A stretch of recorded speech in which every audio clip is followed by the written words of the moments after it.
الحمدللہ رب العالمین والصلاة والسلام علی محمد الامین اعوذ باللہ من الشیطان الرجیم بسم اللہ الرحمن الرحیم۔ خواتین و حضرات، سورہ اعراف کا درس پچھلی نشست میں پایۂ تکمیل کو پہنچ گیا تھا۔ ہم جس باب کا مطالعہ کر رہے ہیں یہ قرآن مجید کا دوسرا باب ہے۔ اس میں ابتدا ہی میں عرض کر دیا گیا تھا کہ 4 صورتیں ہیں، 2 مدنیات اور 2 مکیات۔ مکیات سورہ انعام اور سورہ اعراف تھیں، ان کا ہم نے مطالعہ کر لیا۔ اس پورے باب میں مضمون کی ترتیب یہ ہے کہ سورہ انعام دعوت و انذار کی سورہ ہے، سورہ اعراف میں یہی انذار تاریخ کے دلائل کے ساتھ اپنے کمال کو پہنچتا ہے۔ اس کے بعد نتائج سامنے آنا شروع ہو جاتے ہیں۔ یہ اگلی دونوں صورتیں اب انہی نتائج کا بیان ہے۔ ان دونوں صورتوں کا یعنی الانفال اور التوبہ، ان دونوں صورتوں کا میں تعارف پڑھ رہا ہوں۔ میں نے لکھا ہے یہ دونوں صورتیں اپنے مضمون کے لحاظ سے توام ہیں، یعنی ایک پیر کی صورت میں ہیں۔ جیسے سورہ انعام اور سورہ اعراف ایک پیر کی صورت میں تھیں، ایک جوڑے کی صورت میں، اسی طریقے سے انفال اور توبہ بھی توام ہے۔ پہلی سورہ میں جس آخری دینونت کے لیے تیاری اور مسلمانوں کے تزکیہ و تطہیر کی ہدایات دی گئی ہیں، دوسری اسی کے ظہور کا بیان ہے۔ یہ پوری بات ذرا دیر کے لیے رک کر سمجھ لینی چاہیے۔ اللہ کے رسول جب کسی قوم کی طرف مبعوث ہوتے ہیں تو ان کے مخاطبین کے لیے اسی دنیا میں اللہ تعالیٰ کی عدالت برپا ہو جاتی ہے۔ رسول جو ہدایت لے کر آتے ہیں وہ عالمگیر ہدایت ہوتی ہے، اور ہر رسول، ہر نبی عالمگیر ہدایت ہی لے کر آیا ہے۔ لیکن وہ جن قوموں کی طرف آتے ہیں ان کے لیے ان کی عدالت ان کے مخاطبین ہی کے لیے خاص ہوتی ہے، یعنی ان کی عدالت کا ظہور ہوتا ہے۔ عدالت کا مطلب یہ ہے کہ دین جس مقصد کے لیے دیا گیا ہے وہ یہیں اس مقصد کے لحاظ سے نتیجہ خیز ہو جاتا ہے۔ عام حالات میں تو یہ ہے کہ اللہ تعالیٰ نے ہمیں اس دنیا میں امتحان کے لیے بھیجا ہے، ہم اس امتحان کے بعد اس کی بارگاہ میں حاضر ہوں گے اور پھر یہ معلوم ہوگا کہ نتیجہ کیا نکلا۔ لیکن رسولوں کے مخاطبین کے لیے یہ نتیجہ اسی دنیا میں نکل آتا ہے، یعنی اس کی ابتدا یہیں سے ہو جاتی ہے۔ اس عمل کو دینونت یا جزا و سزا کہا جاتا ہے۔ اس کو عدالت کہیے، اس کو جزا و سزا کہیے، اس کو دینونت کہیے۔ مطلب یہ ہے کہ دین جو انسان کے انفرادی اور اجتماعی معاملات کے تزکیے کے لیے آیا ہے، اس میں انسان جو رویہ اختیار کرے گا وہ اسی دنیا میں نتیجہ خیز ہو گیا۔ دنیا میں نتیجہ خیز، پھر برزخ میں اس کے نتائج، اور اس کے بعد آخرت میں اس کے نتائج۔ تو بہت سے لوگوں کے لیے یہ نتائج آخرت ہی میں نکلیں گے، بہت سے لوگوں کے لیے یہ نتائج برزخ میں بھی نکل آتے ہیں، اور اللہ کے رسولوں کے مخاطبین کے لیے یہ اسی دنیا میں نکلتے ہیں۔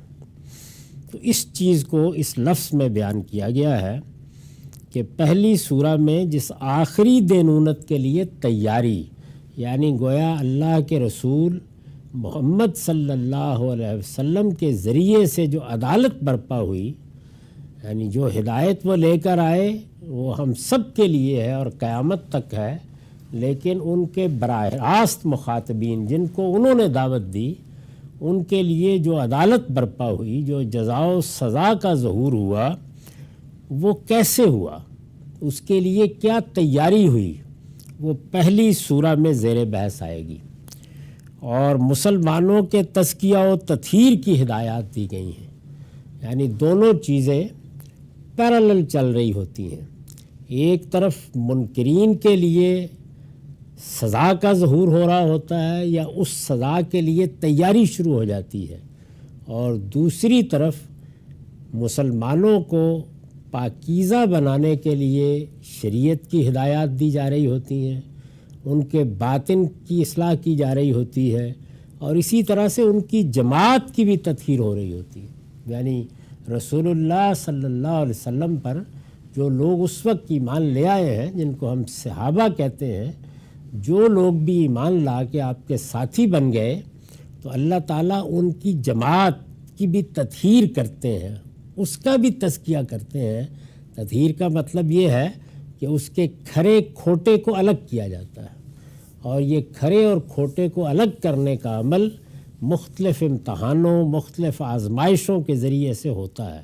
چنانچہ ایک وہ امتحان ہے جس میں ہم سب ڈالے گئے ہیں اور اپنے اپنے لحاظ سے اس امتحان سے گزر رہے ہیں۔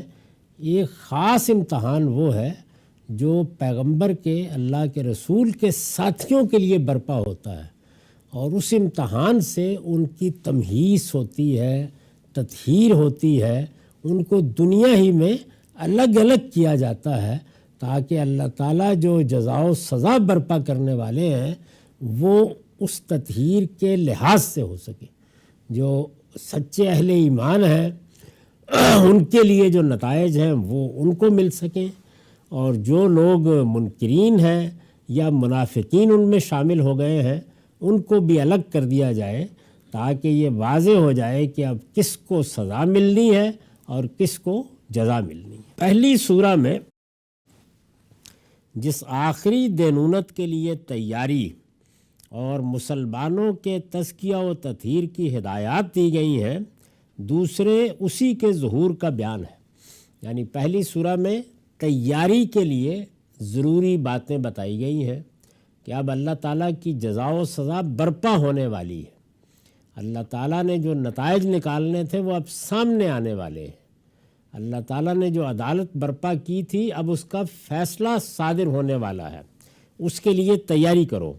اور مسلمانوں کو بتایا جا رہا ہے کہ انہیں اپنے اندر کن چیزوں کو پیدا کرنا ہے، کن چیزوں کے معاملے میں اپنے آپ کو پاکیزہ بنانا ہے، کن آلودگیوں سے اپنے آپ کو صاف کرنا ہے۔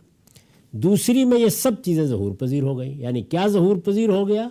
وہ دینونت، اس عدالت کا فیصلہ وہ سامنے آ جاتا ہے۔ دونوں کے مخاطب اہل ایمان ہیں۔ اس سے پیچھے جو دو صورتیں تھیں ان دونوں کے مخاطب قریش مکہ تھے، یعنی رسول اللہ صلی اللہ علیہ وسلم کی قوم کے لوگ، جن کو سب سے پہلے آپ نے مخاطب کیا۔ رسول اللہ صلی اللہ علیہ وسلم کے مخاطبین کے تین گروہ ہیں۔ پہلے آپ کی اپنی قوم قریش مکہ یا بنی اسماعیل یا مشرکین عرب، دوسرے اہل کتاب جو عرب میں آباد تھے یا باہر سے آ کر آپ کی دعوت سننے کے لیے آمادہ ہوئے، اور تیسرے جزیرہ نما عرب کے گرد و پیش میں بڑی بڑی حکومتیں اور سلطنتیں اور ان کے عوام۔ دونوں کے مخاطب اہل ایمان ہیں، اور ان کے مضمون سے واضح ہے کہ مدینہ طیبہ میں یہ دونوں صورتیں رسول اللہ صلی اللہ علیہ وسلم کی دعوت کے مرحلہ جزا و سزا میں نازل ہوئی۔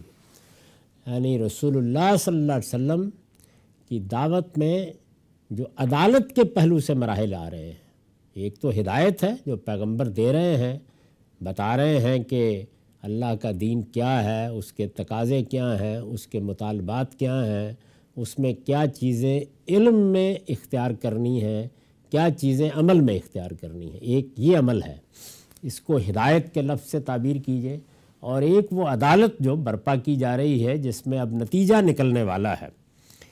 اس میں یہ مراحل آتے ہیں، یعنی یہ مرحلہ کہ اب دعوت دی جائے گی، لوگوں کے سامنے یہ بات رکھی جائے گی کہ میں اللہ کا رسول ہوں، مجھے تمہاری طرف مبعوث کر دیا گیا ہے، میں تمہیں یہ بتانے کے لیے آیا ہوں کہ دین کیا ہے، دین کی ہدایت کیا ہے، اور اس ہدایت کو ماننے سے کیا نتائج نکلنے والے ہیں اور نہ ماننے سے کیا نتائج نکلنے والے ہیں۔ یہ وہ دعوت یا وہ پیغام ہے جو رسول پہنچاتا ہے۔ اس کے بعد اس کو ہدایت کی جاتی ہے کہ یہ دعوت لوگوں کے سامنے انفرادی طور پر چھوٹی چھوٹی مجالس میں تو پیش کر دی گئی، اب آپ انذار عام کریں، یعنی اب آپ باہر نکلیں اور باہر نکل کر جو ذرائع بھی ہو سکتے ہیں، چوپال ہے تو اس میں جا کر، کوئی مذہبی عبادت گاہ ہے تو اس میں جا کر، کسی پہاڑ پر چڑھ کر اگر لوگوں کو دعوت دینے کا یا خبردار کرنے کا طریقہ ہے تو اسے اختیار کر کے اب آپ جس کو سورہ نوح میں کہا ہے جہارہ، یعنی اعلان عام کیجئے اور لوگوں کو بتائیے کہ یہ کیا بات ہے جو تمہارے سامنے لائی جا رہی ہے اور اس کے کیا نتائج نکلنے والے ہیں۔ تو یہ مرحلہ آ جاتا ہے۔ اس کے بعد پھر اللہ کا پیغمبر اتمام حجت کرتا ہے، یعنی اس میں کیا ہوتا ہے، اس میں بھی انذار ہی ہو رہا ہوتا ہے، لیکن اس انذار کا اسلوب، اس کا انداز بدل جاتا ہے۔ اس میں گویا بات آخری درجے میں کہی جا رہی ہوتی ہے، مطالبات کا جواب دیا جا رہا ہوتا ہے، اشکالات کو واضح کیا جا رہا ہوتا ہے تاکہ کسی کے پاس کوئی عذر باقی نہ رہے۔ پھر اس کے بعد اللہ تعالیٰ پیغمبر کو کہہ دیتے ہیں کہ اب آپ ان سے برات کا اظہار کریں، اور اگر فی الواقع یہ قوم سننے کے لیے تیار نہیں ہے تو فلاں وقت میں اس کو چھوڑ دیں۔ یہ فیصلہ اللہ تعالیٰ ہی کرتے ہیں۔ تو جیسے ہی پیغمبر اس کو چھوڑ دیتے ہیں، خواہ وہ پیغمبر کی وفات کی صورت میں ہو اور خواہ کسی دوسرے علاقے میں جانے کی صورت میں، اللہ کا فیصلہ اس کے بعد صادر ہو جاتا ہے۔ تو یہ مراحل ہیں۔ ان میں جب فیصلہ صادر ہوتا ہے تو اس کو کیا کہیں گے، یعنی عدالت جو لگائی گئی تھی اس میں قاضی کا فیصلہ سامنے آ گیا۔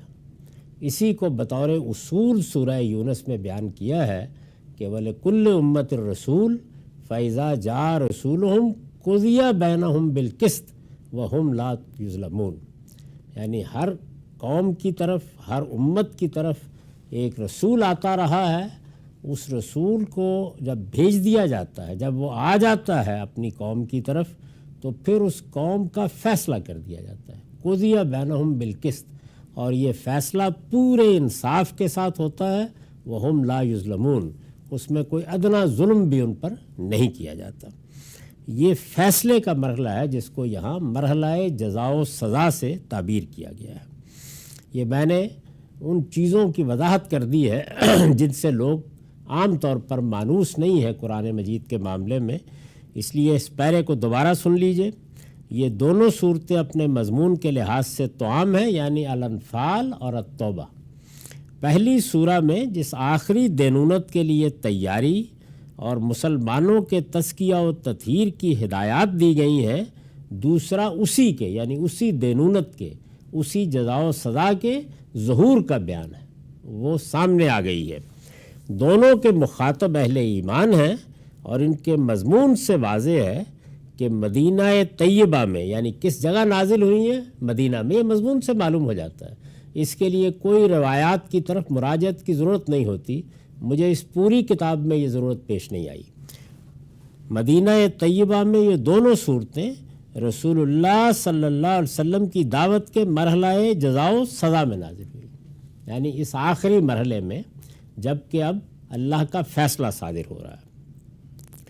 پہلی سورہ الانفال کا موضوع رسول اللہ صلی اللہ علیہ وسلم کے منکرین کے خلاف آخری اقدام کی تیاری اور اس کے لیے مسلمانوں کا تزکیہ و تطہیر ہے، یعنی آخری اقدام کن کے خلاف، منکرین کے خلاف، اور کن کے ذریعے سے ہونا ہے، مسلمانوں کے ذریعے سے، یعنی اللہ کے فرشتوں کے ذریعے سے بھی یہ ہوتا ہے، اور اسی دنیا میں کسی پیغمبر کے ماننے والوں کے ہاتھ سے بھی۔ اس کو قرآن مجید نے بطور اصول بھی آگے سورہ توبہ میں بیان کیا ہے، اہل ایمان سے کہا ہے یا صحابہ سے کہا ہے کہ آپ انہیں بتا دیں کہ دونوں میں سے ایک صورت ہونی ہے، ان یصیبکم اللہ بعذاب من عندہ او بایدینا، یعنی یا ہمارے ہاتھوں سے یہ معاملہ ہوگا جزا و سزا کا، اور یا پھر اللہ تعالیٰ آسمان سے عذاب نازل کریں گے۔ تو دونوں صورتیں ہوتی ہیں۔ رسول اللہ صلی اللہ علیہ وسلم کے معاملے میں یہ چونکہ بِعَیدِ صحابہ ہوا، یعنی رسول اللہ صلی اللہ علیہ وسلم کے صحابہ کے ہاتھ سے یہ معاملہ ہوا، تو اس لیے یہ ضروری ہوا کہ ان کا تزکیہ و تطہیر کیا جائے، یعنی ان کو بھی امتحانوں سے گزار کر دیکھا جائے کہ جو اب جزا ہے کیا وہ اس کا حصہ بننے کے لیے تیار ہیں یا اس کا آلہ بننے کے لیے تیار ہیں، اور جو ان کو نتیجہ ملنا ہے، خود ان کو جو نتیجہ ملنا ہے، کیا اس کے وہ مستحق ہو گئے ہیں۔ تو اس کے لیے اللہ تعالیٰ ان کو بھی تزکیہ اور تطہیر کے مراحل سے گزارتے ہیں۔ یہ پہلی سورہ کا موضوع ہے۔ دوسری سورہ التوبہ کا موضوع انہی منکرین کے لیے، خواہ وہ کھلے منکر ہوں یا منافقین، خدا کی آخری دینونت کا ظہور ہے۔ یعنی پہلی میں کیا کیا گیا؟ تیاری کرائی گئی مسلمانوں کا تزکیہ و تطہیر، یہ موضوع ہے اس کا، اور دوسری میں جس مقصد کے لیے تیاری کرائی گئی اب ظاہر ہے کہ وہ سامنے آ گیا ہے، تو اس کے نتائج پوری تفصیل سے بیان ہو رہے ہیں۔ سورہ توبہ یعنی اس باب کی آخری اور انفال کے بعد جو سورہ آ رہی ہے، اسی لیے اس پر بسم اللہ الرحمن الرحیم نہیں لکھی جاتی، وہ خدا کے عذاب کی ظہور کی سورہ ہے، اور اس میں یہ ناموضوع ہوتا کہ عذاب کا اعلان کیا جا رہا ہے اور اس سے پہلے یہ کہا جائے کہ اللہ رحمان و رحیم کے نام سے۔ قرآن مجید کی سب صورتیں اسی جملے، اسی کلمے اور اسی آیت سے شروع ہوتی ہیں، کیونکہ اللہ کی رحمت ہی کا دنیا میں ظہور ہو رہا ہے۔ لیکن کبھی کبھی جب لوگ اپنے آپ کو قہر و غضب کا مستحق قرار دے لیتے ہیں تو پھر اس کا ظہور بھی ہوتا ہے، اور جب وہ ہوتا ہے تو پھر اللہ تعالیٰ اسی طریقے سے اپنی رحمت کے معاملے کو اہل ایمان کے لیے خاص کر دیتے ہیں۔ تو یہ ان دونوں صورتوں کا تعارف تھا۔ اس کے بعد اب ہم سورہ انفال کا مطالعہ شروع کر رہے ہیں۔ بسم اللہ الرحمن الرحیم۔ یسألونک عن الانفال قل الانفال للہ والرسول فاتقوا اللہ واصلحوا ذات بینکم واطیعوا اللہ ورسولہ ان کنتم مؤمنین۔ اللہ کے نام سے جو سراسر رحمت ہے، جس کی شفقت ابدی ہے، وہ تم سے غنائم کے بارے میں پوچھتے ہیں، یعنی ابتدا اقدام سے نہیں کی، اقدام کی تیاری سے نہیں کی، ابتدا اخلاق کی اصلاح سے کی، یعنی تزکیہ و تطہیر کا مضمون مقدم ہو گیا ہے۔ وہ تم سے غنائم کے بارے میں پوچھتے ہیں۔ غنائم غنیمت کی جمع، یعنی وہ مال جو جنگوں میں حاصل ہوتا ہے یا ہوا کرتا تھا۔ وہ تم سے غنائم کے بارے میں پوچھتے ہیں، انہیں بتا دو کہ یہ سب غنائم اللہ اور اس کے رسول کے ہیں، اس لیے اللہ سے ڈرو، اس معاملے میں کوئی نزاع پیدا نہ کرو، اور اپنے آپس کے معاملات کی اصلاح کر لو، اور اللہ اور اس کے رسول کا حکم مانو اگر تم مومن ہو۔ یعنی یہاں سے ابتدا کی ہے۔ اس سے اندازہ کیا جا سکتا ہے کہ جو سورہ میں اصلی ہدف ہے وہ تیاری تو ہے ہی، لیکن وہ تیاری کس چیز کی ہے؟ ایمان والوں کی اخلاقی تطہیر کی، تاکہ وہ بالکل صحیح مقام پر کھڑے ہوں۔ اللہ تعالیٰ ان سے وہ کام لینے والے ہیں جو وہ اپنے فرشتوں سے لیتے رہے ہیں، تو وہ اپنے اندر وہ صفات پیدا کریں۔ وہ تم سے غنائم کے بارے میں پوچھتے ہیں، اس میں لفظ غنائم پر میں نے لکھا ہے، آیت میں لفظ الانفال آیا ہے، یعنی جس لفظ کا ترجمہ غنائم کیا گیا ہے وہ عربی میں اصل میں غنائم نہیں الانفال ہے۔ نفل اس چیز کو کہتے ہیں جو حق سے زیادہ حصہ مزید کے طور پر دی جائے۔ یعنی ایک تو یہ ہے نا کہ کسی کا کوئی حق بنتا تھا وہ اس کو دیا گیا، ایک یہ ہے کہ حق دیا اور اس کے بعد مزید عنایت فرما دی تو اس کو نفل کہا جاتا ہے۔ اسی اصول کے اوپر ہم جو فرض نماز پڑھتے ہیں اس کے بعد اپنی مرضی سے، اپنی خوشی سے، اپنے رب کی خوشنودی کے لیے جو زائد نماز پڑھتے ہیں، یعنی جو لازم نہیں ہوتی ہم پر، اس کو بھی نفل کہا جاتا ہے۔ نفل اس چیز کو کہتے ہیں جو حق سے زیادہ حصہ مزید کے طور پر دی جائے۔ اس تعبیر میں یعنی غنائم کا لفظ بھی، مغانم کا لفظ بھی عربی کا لفظ ہے، لیکن قرآن مجید نے وہ لفظ نہیں اختیار کیا۔ اس کی وجہ کیا ہے؟ اس تعبیر میں یہ لطیف اشارہ ہے کہ اللہ کی راہ میں جہاد کا اجر تو اس کے ہاں بالکل الگ اور دائمی طور پر محفوظ ہو جاتا ہے۔ یعنی اللہ کی راہ میں جہاد ایک بڑا عمل ہے جب اس کا موقع آ جائے۔ یہ نہیں ہے کہ چونکہ ایک بڑا عمل ہے، غیر معمولی عمل ہے، تو آپ خود اس کو دعوت دیں۔ جب اس کا موقع آ جائے، جب اللہ کا حکم آ جائے، جب اس کے تحت اقدام کرنا پڑے، تو اس کا اجر غیر معمولی ہے اور وہ دائمی طور پر محفوظ ہو جاتا ہے۔ اس کے ساتھ یعنی وہ اجر تو ہے جو اللہ کی طرف سے ملنا ہے، جس کا وعدہ کیا گیا ہے، اس کے ساتھ جو مال غنیمت دشمن سے حاصل ہوتا ہے وہ ایک حصہ مزید ہے۔ یعنی اس سے گویا یہ سبق بھی دیا کہ اللہ تعالیٰ کے ہاں تو ساری جد و جہد جو ہم دین میں کرتے ہیں، یعنی دنیا میں ہم اپنے دنیوی مقاصد کے لیے، دنیوی ضرورتوں کے لیے جد و جہد کرتے ہیں، دنیا میں اپنی ضروریات کو پورا کرنے کے لیے، دنیا میں اپنے جمالیاتی احساسات کی تسکین کے لیے اور دوسری بہت سی چیزوں کو پیش نظر رکھ کر اپنی جبلتوں کے بہت سے تقاضے ہم اللہ تعالیٰ کے قائم کردہ حدود میں اسی دنیا میں پورے کرتے ہیں۔ تو اس میں تو ظاہر ہے کہ بہت سے کام ہم کرتے ہی ہیں، لیکن اللہ کے دین کی ہدایت پر عمل کیا جاتا ہے۔ کس لیے؟ اپنے آپ کو پاکیزہ بنانے کے لیے، اپنے تزکیے کے لیے۔ اور اس کا صلہ کیا ہے؟ اس کا صلہ فلاح ہے، اللہ کی جنت ہے، قیامت میں اس کی خوشنودی ہے، اس کا رضوان ہے، یہ اس کا صلہ ہے۔ تو دین میں رخ اس جانب ہے، یعنی دین میں جو اعمال کیے جاتے ہیں یا دین میں اپنے علم کو بہتر کیا جاتا ہے تو اس کا رخ اصلاً دنیا کی طرف نہیں ہے، اصلاً اس کا رخ آخرت کی طرف ہے، اپنے پروردگار کی خوشنودی کی طرف ہے۔ اس سے اللہ تعالیٰ دنیا میں بھی کچھ دیتے ہیں، جس کو کہا جاتا ہے نا دعا میں ربنا آتنا فی الدنیا حسنہ، تو اس کے دنیا میں بھی کچھ نتائج نکلتے ہیں، وہ اصلاً مطلوب نہیں ہوتے لیکن نکلتے ہیں۔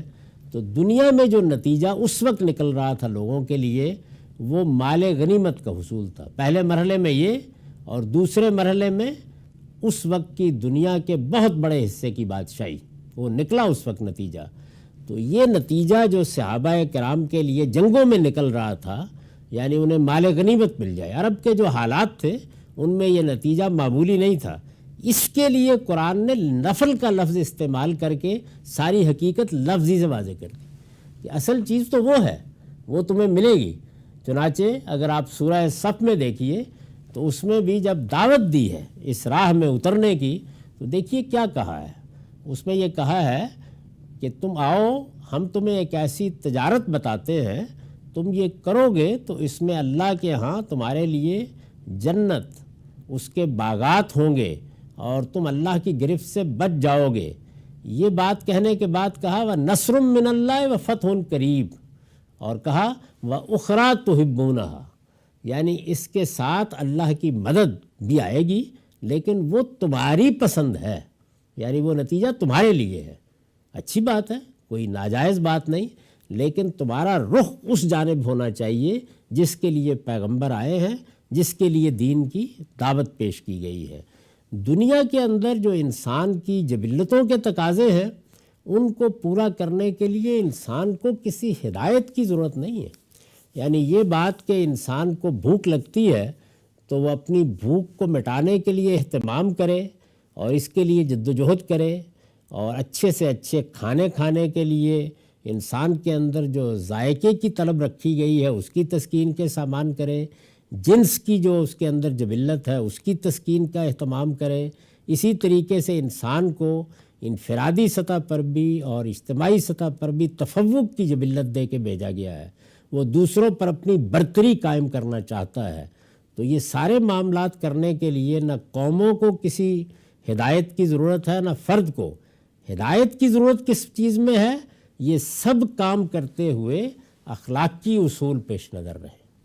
یعنی یہ کام تو انسان نے اپنے باطنی ارج اور اپنی جبلتوں کے تقاضے سے کرنے ہیں، لیکن جب وہ یہ کرے تو اس موقع کے اوپر وہ اپنے آپ کو پاکیزہ رکھے، یعنی ہر جبلت کی تسکین اللہ تعالیٰ کے حدود کے اندر ہو، تو اس سے کیا ہوگا؟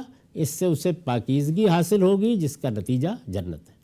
تو اصل میں یہ رخ ہے جس سے دین کو سمجھنا چاہیے۔ اس تعبیر میں یہ لطیف اشارہ ہے کہ اللہ کی راہ میں جہاد کا اجر تو اس کے ہاں بالکل الگ اور دائمی طور پر محفوظ ہو جاتا ہے، اس کے ساتھ جو مال غنیمت دشمن سے حاصل ہوتا ہے وہ ایک حصہ مزید ہے۔ تو دنیا میں جو کچھ بھی دین پر عمل کے تقاضے سے چیزیں حاصل ہوتی ہیں وہ سب کیا ہیں؟ حصہ مزید، نوافل۔ قیامت سے پہلے وہ اللہ تعالیٰ اسی دنیا میں مجاہدین کو عطا کر دیتے ہیں، یعنی دنیا میں یہ ملتا ہے، بہت سی صورتوں میں ملتا ہے، پیغمبروں کے اتمام حجت کے نتیجے میں بڑی شان سے ملتا ہے۔ اب جو یہ کہا کہ وہ تم سے غنائم کے بارے میں پوچھتے ہیں، سوال کرتے ہیں، تو یہ پوچھنا کیا تھا؟ بات یہاں سے شروع کی ہے۔ یہ سوال اعتراض کی نوعیت کا ہے، یعنی یہ جو پوچھتے ہیں کہا گیا ہے تو یہ محض کوئی استفسار نہیں تھا کہ کوئی مسئلہ پیش آ گیا ہے، اس میں ایک اعتراض چھپا ہوا تھا۔ یہ سوال اعتراض کی نوعیت کا ہے اور غزوہ بدر میں حاصل ہونے والے مال غنیمت سے متعلق پیدا ہوا ہے۔ یعنی اس میں چونکہ اب تیاری آگے آ رہی ہے، اس میں ایک مارکہ پیش آ گیا ہے، وہ غزوہ بدر ہے، وہ زیر بحث آئے گا کہ اس کے لیے ابتدا کیسے ہوئی، نکلے کیسے مسلمان، اس میں مسائل کیا پیش آئے، اس میں سوالات کیا سامنے آئے، تو اس کے مال غنیمت کے بارے میں یہ سوال پیدا ہوا۔ زمانہ جاہلیت میں دستور تھا کہ جو جتنا مال جنگ میں لوٹے وہ اسی کا حق ہے، یعنی اس زمانے کا قاعدہ یہ تھا کہ میدان میں لوگ اترے، ظاہر ہے اس طرح کی باقاعدہ فوجیں، باقاعدہ نظم اور باقاعدہ تنخواہیں، مراعات، یہ چیزیں تو نہیں تھیں۔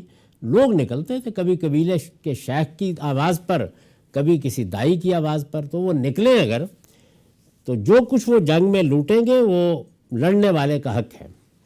روایتوں سے معلوم ہوتا ہے کہ بدر کے بعد جب لوٹنے والوں سے دوسروں نے جنگی خدمات کی بنا پر اپنے حق کا مطالبہ کیا، یعنی ظاہر ہے کہ کچھ لوگوں نے یہ کیا کہ جب وہ جنگ میں اترے اور وہاں پر جو ساز سامان لے کے وہ لوگ آئے ہوئے تھے، وہ انہوں نے ان کو قتل بھی کیا، جنگ میں کامیابی بھی حاصل کی اور مال بھی بہت لوٹ لیا، جو کچھ بھی تھا ان کا۔ بعض لوگ اس میں بے نیاز سے رہے، یعنی انہوں نے جنگ تو کی اور پوری طرح اس میں حصہ لیا، لیکن مال کی طرف ہاتھ نہیں بڑھایا۔ تو اب جب یہ لوٹنے والے وہ مال سمیٹ کے بیٹھ گئے تو یہ سوال تو پیدا ہو گیا نا کہ ہم نے بھی جنگ کی ہے، ہم بھی اس میدان میں اترے ہیں، ہم نے تو ہاتھ نہیں لگایا، تو کیا ہمارا حصہ نہیں ہے؟ روایتوں سے معلوم ہوتا ہے کہ بدر کے بعد جب لوٹنے والوں سے دوسروں نے جنگی خدمات کی بنا پر اپنے حق کا مطالبہ کیا تو اس سے ایک نزاع پیدا ہو گئی، اب ایک جھگڑا پیدا ہو گیا مسلمانوں میں، جس نے کسی حد تک تلخی کی صورت اختیار کر لی۔ یعنی وہ لوگ جنہوں نے مال لوٹا تھا وہ یہ سمجھتے تھے کہ یہ پہلے کی روایت یہی ہے، جس نے جو لوٹ لیا اسی کا ہے، اور ادھر یہ لوگ یہ سمجھ رہے تھے کہ ہم تو اللہ کی دعوت پر میدان میں اترے، اللہ کے رسول کا ساتھ دیا، تو اگر کچھ بھی حاصل نہ ہوتا ہم اس کے لیے تیار تھے، لیکن آخر ان لوگوں نے کیا زائد کام کیا ہے۔ تو جب یہ بات پیدا ہوئی تو یہ سوال سامنے آیا۔ یہ سوال اسی پس منظر میں اور مسلمانوں کے ایک گروہ کی طرف سے کیا گیا ہے، ایک چھوٹے سے گروہ نے یہ سوال اٹھایا۔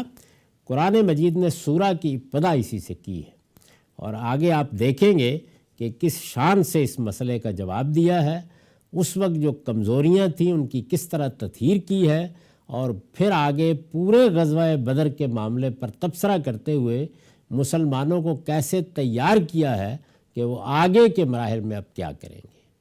اقول قولی ھذا واستغفر اللہ لی ولکم ولسائر المسلمین۔